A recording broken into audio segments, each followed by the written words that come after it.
chapter called "How Did Immigrants Become Illegal?" You say it was invented basically with the stated intentional goal of keeping America white and Protestant. How do you think we should be approaching it?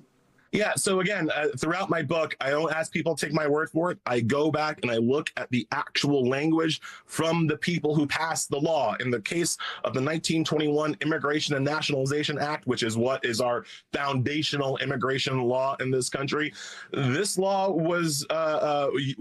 heavily relied on the science of America's leaning eugenicist, Harry Laughlin. So, that's kind of a problem.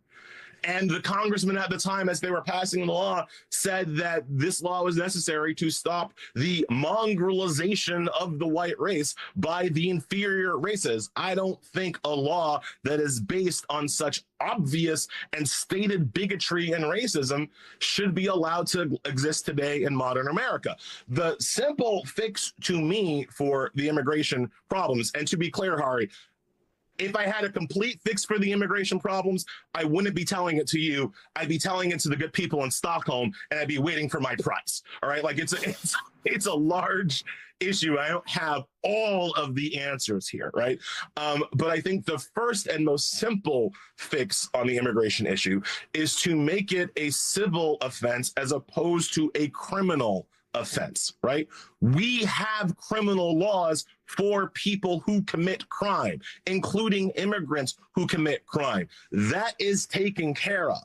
What we don't need to do is to criminalize people who have committed no crime simply because they're here out of status, simply because they overstayed their visa, simply because they didn't fill out the right paperwork in the right form, in the right triplicate with the carbon copy, and get it notarized. Like that is not a criminal offense. That is a civil offense. Now, civil penalties can be significant. Civil penalties can be harsh. Civil penalties include deportation.